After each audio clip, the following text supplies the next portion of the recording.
Hello everyone, my name is Michael Guerrero. I'm getting ready to do my Let Me Show You speech. My Let Me Show You speech will be on pitching, baseball pitching today. With my speech I'm going to cover different kinds of pitches, different stances of pitching, and when pitches are used. Different kinds of pitches that are used. We can use a fastball, a changeup, a curveball, a sinker, a slider. There are so many pitches with different names that do the same thing. Today in the presentation we're going to go over the fastball and curveball. With stances, you probably watched a lot of baseball and pitchers use different stances. I'm going to go over why they use that and how you use that and what the difference is in using that. So let's get right into it. With the stances we have two different kinds. Very simple terms, the full or the half. The full, what we're going to go over first, is used when there are no runners on base. The full, let me step back here. I'm going to step back here and show you what the full looks like. Let's pretend that you, the camera, are the batter. The full is when my chest, the pitcher, is lined up with the batter. I am a right-handed thrower. So what I'm going to do, I am on the pitching mound right now. My feet are level with my shoulders. What happens is I am going to step back with my opposite leg from my throwing hand, so which would be my left leg. I'm stepping back off the mound towards second base, which would be behind me. I'm crossing over with my right foot and coming straight through. Please keep in mind that this is called the full and only used when there are no runners on base. From the full, the only thing the pitcher can do is go to home plate. They cannot do anything else. Okay? I'm going to go over that one more time. I'm from the full. My chest is straight towards the batter. I'm stepping back with my left foot, coming over with my right leg, and coming to the plate. If I was a lefty, I would be doing it opposite. I would be stepping back with my right foot, crossing over with my left foot, and coming through, just like that. Okay? Let's say that someone finally got a hit off of us in the 9th inning. So we're going to have to go to what we call the half. The half is when my throwing arm is behind me, looking towards second base, and my non-throwing shoulder is pointed towards the batter. Okay?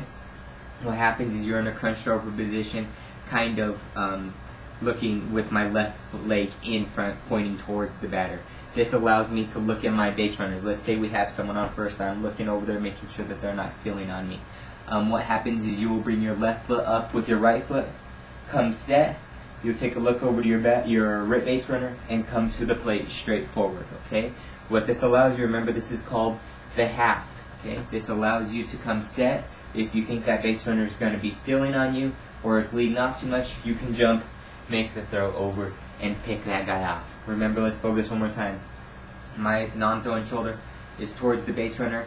My left foot, my non-throwing leg, is pointed towards the batter. I'm coming set right here for at least 1 second. I have to make a pause, and then I'm coming to the plate. Okay? Remember, this is the half when runners are on base and you think you need to pick. Okay? Let's go into some of the pitches that can be used. Fastball. You would think that a fastball is a fastball, but in baseball there are two different kinds of fastballs. Okay? The two different kinds of fastballs is a two-seam fastball. The two-seam fastball looks like this. My two fingers are crossing two seams of the baseball. That is why it's called a two-seam fastball. Two fingers are crossing two seams. The two-seam fastball has a little less velocity, but more movement on the ball. So you're throwing the two-seam fastball, what you're going to do, let's say we have no runners on base, stepping back my left foot, coming through, and coming all the way through. When throwing this two-seam fastball, you want to snap it down, okay? Snap it straight down, what we call almost reaching into the cookie jar.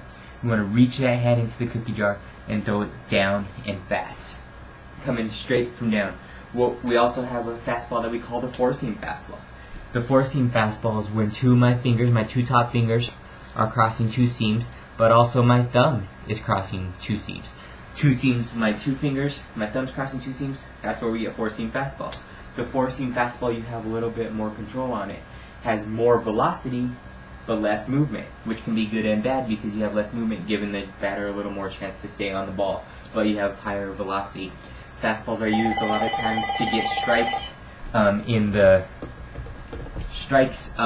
thrown right away. And so you use the fastball to be very effective, you have a little bit more control on it. It's a very good pitch, especially if you have very good velocity. Very high velocity can be very effective. A curveball, now let's go into another pitch, what we call a curveball. A pitch that does what the name implies. It does a curving motion. It'll start from one side and drop to the other. A lot of times when throwing the curveball, I'm sure a lot of you have seen a home plate. You'll try to throw it on the outside of the plate, and you'll want it to come in at the pitcher's ankles. So start at the outside of the plate and come in the pitcher's ankles. Here's how you throw a curveball, and there's a lot of different pitches. A lot of people feel comfortable in different ways. Curveball is when you have your seams right here, and you're putting your two fingers right next to each other on those seams. What that allows you to do, and also on your thumb, I have my thumb on a seam as well. What that allows me to do is really get a snap on the ball. I'm going to be, let's say we have runners on base. I'm coming set right here from my pool, and I'm coming through. Instead of reaching into the cookie jar like we do the fastball, we're going to snap it. With the snap, you want your thumb to be pointing up to the sky, okay?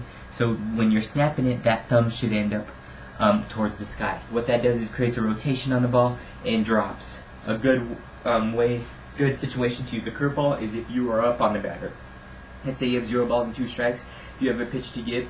You're going to be throwing that pitch right into the ground. You're going to try to throw it into the ground, try to hit the plate, and get the batter to chase.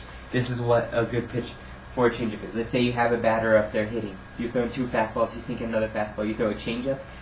It's falling towards the ground. He's out on his front foot. He has no more power. You have completely thrown out his back leg with no more power. So let's go over some situations maybe we might use the fastballs and changeups. Or, curveballs. Fastball, you want to get a couple quick strikes. A good strikeout pitch you may think is a high fastball. People cannot stay at the high fastball for some reason. A good situation to use a curveball, and like I said, you have 0 balls, 2 strikes, and you want to throw one in the dirt to see if he'll chase it or he or she will chase it. Perfect time to use it. If you have a nasty curveball that will start up high here, people are thinking it's going to be a ball, and it drops right into the strike zone, another perfect strikeout pitch. All kinds of pitches. A few other pitches that might be used is a knuckleball. A knuckleball creates little movement, very nasty pitch. Changeup takes a little bit of speed off of your fastball, another good strikeout pitch. A slider, which is like a hybrid between a fastball and a curveball, doesn't bite as much as a curveball, but doesn't have the same velocity as a fastball, so it's a change. I hope with this pitching tutorial I've taught you a little bit about pitching, why we use some of the pitches, why pitchers stand like they do, and what can be effective in different situations. I'm glad you listened. I hope you learned something, and I will see you soon.